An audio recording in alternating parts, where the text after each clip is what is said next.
de tristesse. Dis tout à Jésus, dis tout à Jésus. Son cœur est ouvert à ta voix sans cesse. Oh, dis tout à Jésus. Dis tout à Jésus. Oh, dis-lui tout. Combien son accueil est doux. Il peut comprendre, il aime à t'entendre. Dis-lui simplement tout.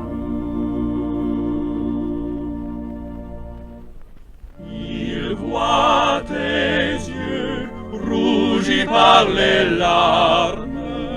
Dis tout à Jésus, dis tout à Jésus. Il connaît ton cœur, il sait tes alarmes.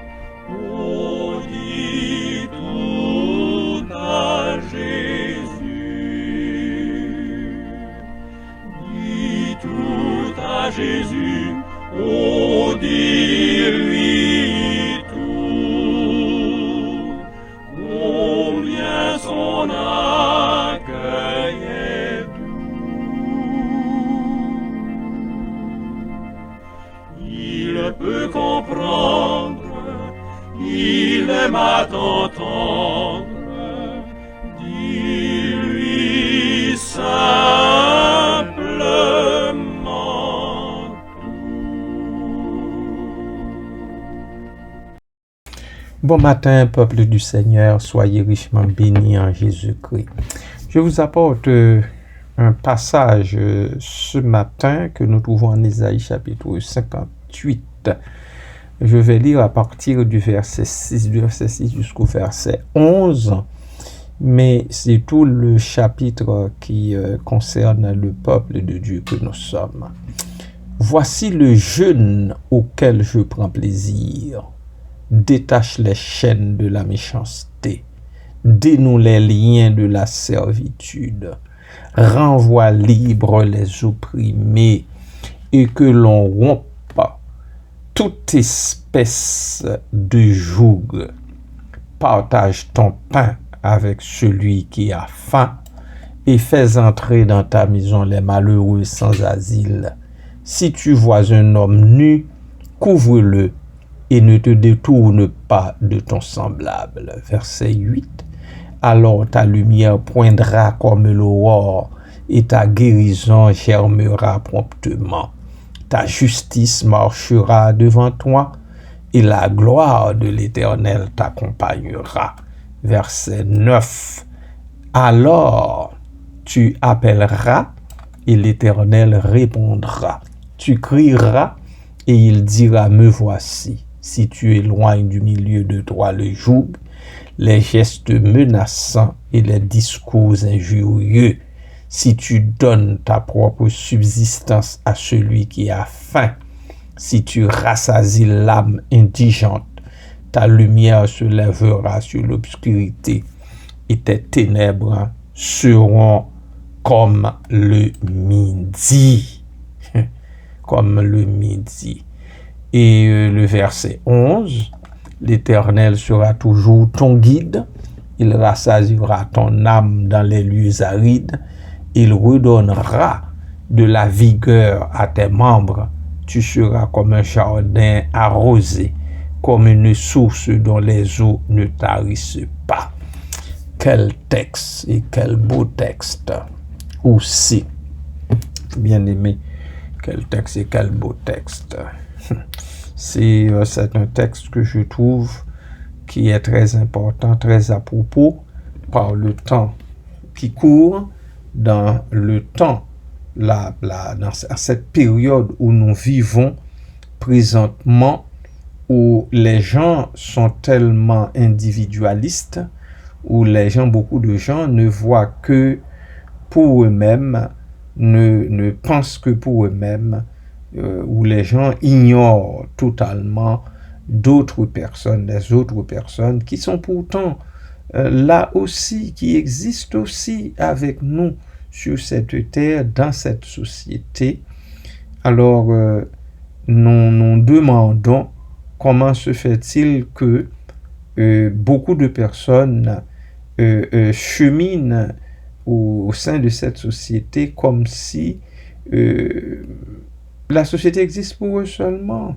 Ils ne voient pas d'autres, ils ne voient pas les autres. Les autres passent inaperçus, sinon absents totalement pour eux. C'est ce que nous constatons, en tout cas dans cette société nord-américaine particulièrement. Et ce que nous constatons, c'est que beaucoup de gens, ils marchent, je dirais, la tête baissée, juste pour ne pas voir d'autres,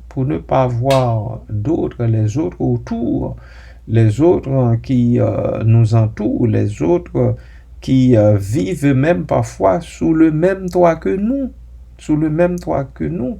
Je me pose la question de savoir, est-ce que c'est le système?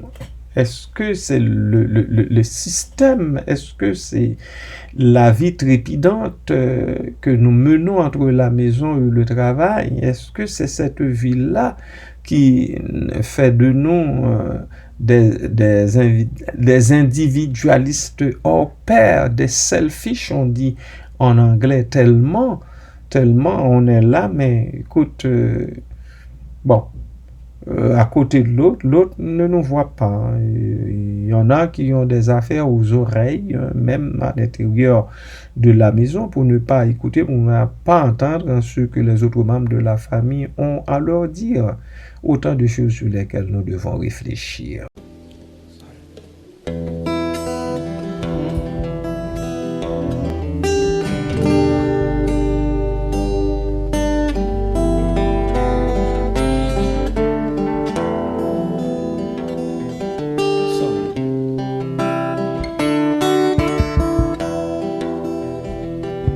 On t'a fait connaître, on sait qui est bien.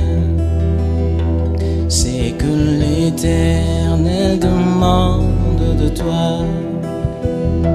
C'est que tu pratiques la justice et tu aimes la miséricorde, que tu marches humblement avec ton Dieu, que tu marches humblement avec ton Dieu.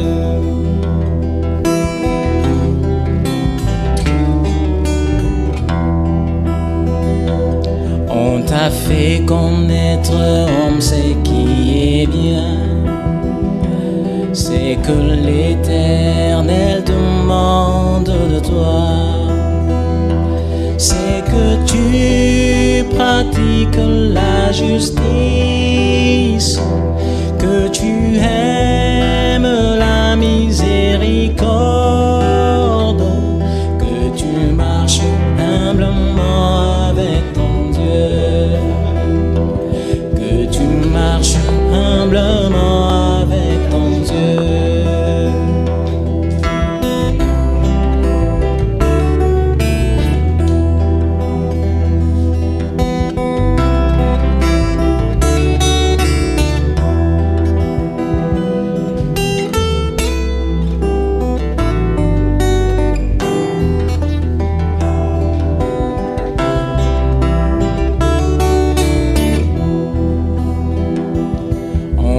Fait connaître, on sait qui est bien. C'est que l'Éternel demande de toi. C'est que tu pratiques la justice, que tu aimes la miséricorde, que tu marches humblement avec ton Dieu, humblement avec ton Dieu, que tu marches humblement avec ton Dieu, que tu marches humblement avec ton Dieu, que tu marches humblement avec ton Dieu.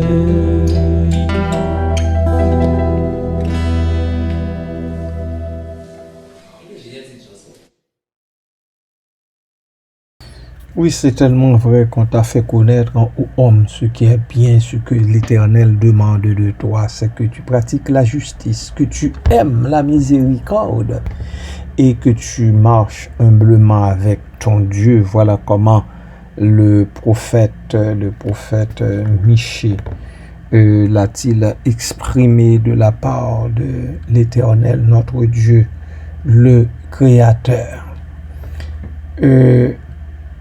Nous sommes toutes et tous au courant de l'horrible assassinat de Martin Luther King Jr. aux États-Unis. Ce crime sordide a eu lieu au plus fort du mouvement des lois civiques des années 1960. À la grande surprise de tous, 4 jours après les obsèques de Martin Luther King, sa veuve, Coretta Scott King, a, malgré sa grande peine, remplacé fièrement son mari à la tête d'une manifestation pacifique.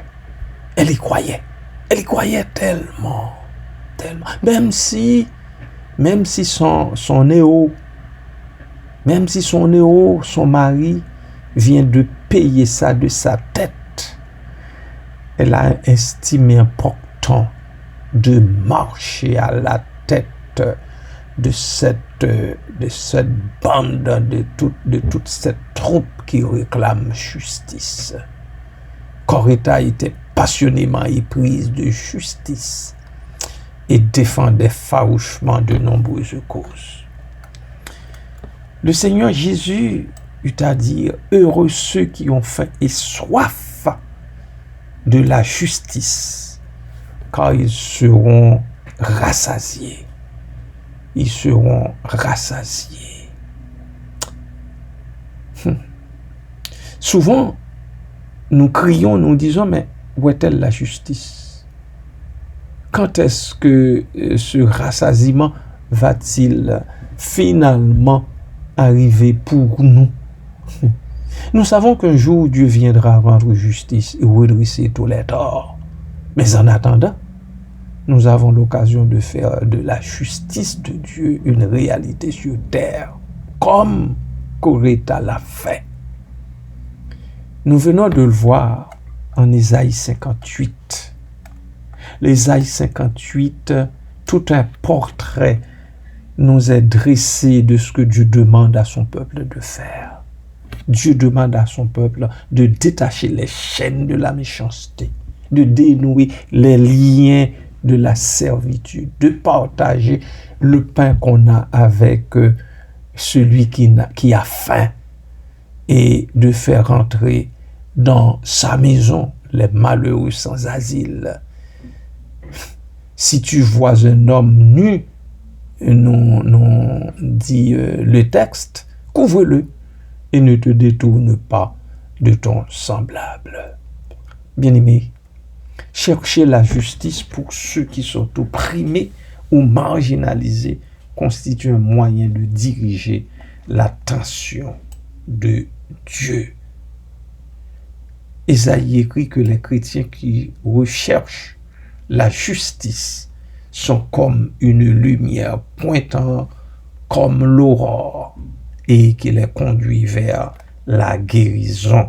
C'est ce que nous lisons au verset 8 du texte. Vraiment, le texte dit: à ta lumière pointera comme l'aurore et ta guérison germera promptement. Ta justice marchera devant toi et la gloire de l'Éternel t'accompagnera. Voilà comment Ésaïe et les autres versets 9, 10 et 11 n'en disent pas moins. C'est de cette façon-là que le prophète l'a compris de la part de l'Éternel et il l'a partagé avec nous. Oh bien-aimé, que Dieu daigne nous aider à avoir soif de sa justice aujourd'hui, comme nous recherchons la justice selon Dieu et sa puissance. La Bible dit que nous serons satisfaits. Quelle injustice en particulier retient votre attention? Comment pourriez-vous faire un pas pour lutter contre celle-ci? Voilà la question que je vous pose aujourd'hui. Voilà la question que je nous pose aujourd'hui. Quelle injustice en particulier retient notre attention? Comment pourrions-nous faire un pas pour lutter contre cette injustice aujourd'hui? Qu'est-ce que toi et moi, nous pourrions faire pour lutter pacifiquement contre toute cette injustice dont toi et moi nous sommes l'objet? Voilà la question. Prions le Seigneur. Tendre Père en Jésus-Christ, nous voici devant toi, le juste juge. Nous savons que la justice réside en toi et en toi seul. Nous savons que c'est seulement toi est juste. Parce que tous les autres qui ont essayé de faire régner la justice, eh bien, s'avèrent vaincus, Seigneur. Ils n'en sortent pas. Parce que, au fond, en tant qu'humain, eh bien, le parti pris est là. Le favoritisme est là, présent en nous. Et aussi, il y a le malin qui talonne ceux et celles qui cherchent à faire régner la justice, à rendre justice aux opprimés, aux délaissés, aux abandonnés. Papa, nous implorons ta grâce. Nous te disons de nous faire grâce, de nous faire miséricorde, parce que vraiment, tu nous as fait connaître ce qui est bien, pas ce qui est mal. Mais nous choisissons délibérément de pratiquer l'injustice plutôt que de favoriser la justice, plutôt que d'ouvrir la voie à la justice, plutôt que d'élever la voix pour la justice. Papa, nous nous remettons entre tes mains et nous remettons également entre tes mains ceux et celles qui sont les victimes de l'injustice sociale particulièrement. Fais-leur grâce et miséricorde, qu'ils comprennent que le juste juge n'est pas très loin. Le moment venu, lui-même, il leur rendra justice comme il l'a promis. Comme il eut à dire, heureux ceux qui ont fait soif de la justice, car ils seront rassasiés. Papa, nous nous attendons à ce que tu nous rassasies de justice lorsque le temps sera venu. Merci Père pour cela. Papa, je t'adresse une prière spéciale en faveur de ma sœur qui rentre au travail demain, qui doit recommencer par la force des choses, même si elle n'est pas complètement guérie de ses maux, même si elle est encore en attente d'une intervention. Alors, Père, je la remets entre tes mains, je te prie de planifier le sentier pour elle, de frayer la route tout simplement pour elle, de lui faire grâce et miséricorde. Papa, prépare son corps de travail. Fais grâce. Merci Seigneur pour cela. Tous les autres travailleurs, les autres travailleuses sont devant toi. Étant tes mains bénissantes sur chacune d'elles, sur chacun d'eux. Fais leur grâce, Seigneur, qu'ils sachent que le jour n'est pas très loin où ils seront rassasiés de justice, parce que toi, tu es le juste juge. Merci pour ça, Papa. Merci, Père. Merci, Papa. Reçois-nous, écoute notre prière en Jésus-Christ. Fais-nous la grâce de vivre pour toi le peu de temps que nous devons passer ici-bas. Merci, Père. Que toute gloire soit à toi seul, au Christ seul, au Saint-Esprit seul, à jamais. Amen.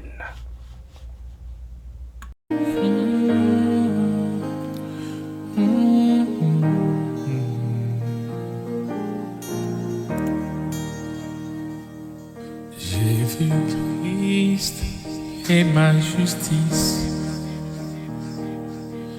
Son sang a coulé pour moi. Je trouve en son sacrifice paisible par la foi. Son sang a coulé pour moi. Son sang a coulé pour moi. Je trouve son sacrifice paisible par la foi.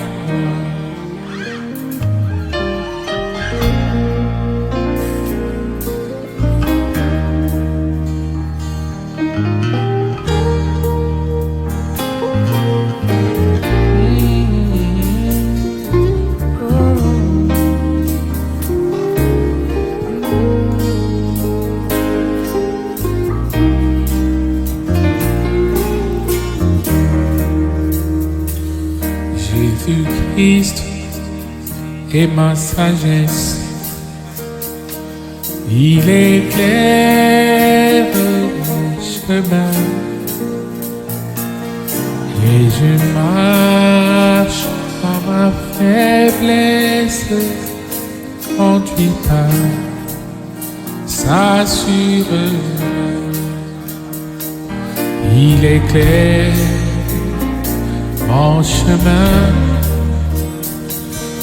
Il éclaire mon chemin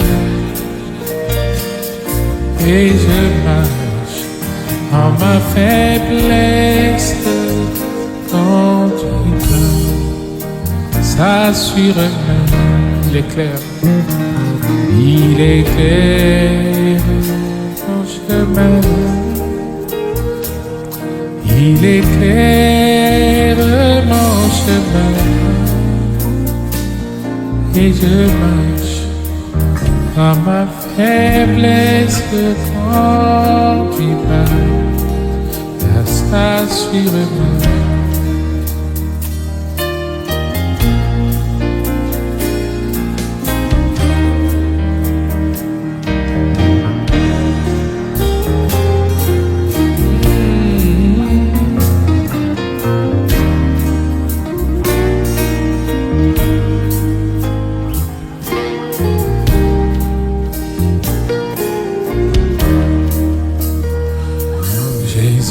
Jésus-Christ me sanctifie. Au divin s'est attaché. De lui la vie qui m'affranchit du péché. Jésus-Christ me sanctifie. Jésus-Christ me sanctifie. Au divin s'est attaché. Je reçois de lui la vie qui m'affranchit du péché. À toi Jésus attaché, à toi Jésus attaché, je reçois de toi la vie qui m'a franchi du péché. À toi Jésus attaché, à toi Jésus attaché, je reçois de toi la vie qui m'a franchi du péché.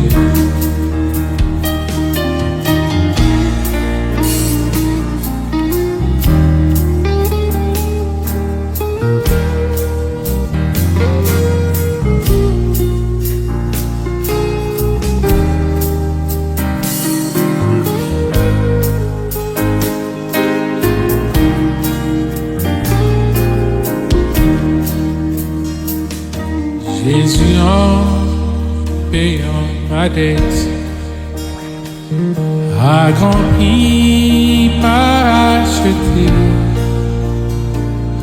et déjà m'a placé prête près de l'éternité. Jésus en payant ma dette, Jésus en payant ma dette à grand prix m'a acheté, et déjà m'a placé prête vers lui l'éternité. Jésus m'a acheté, Jésus m'a acheté, et déjà m'a placé prête vers toi l'éternité. Jésus, tu m'as racheté, Jésus, tu m'as racheté, et déjà m'a placé prête au ciel, l'éternité.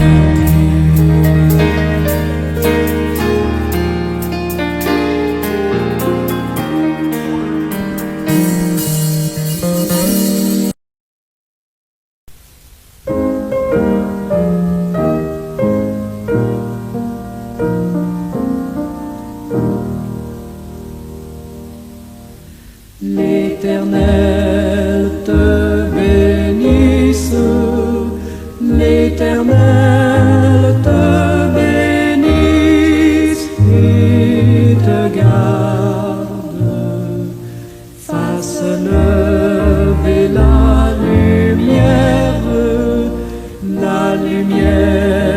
de sa face sur toi, use de grâce.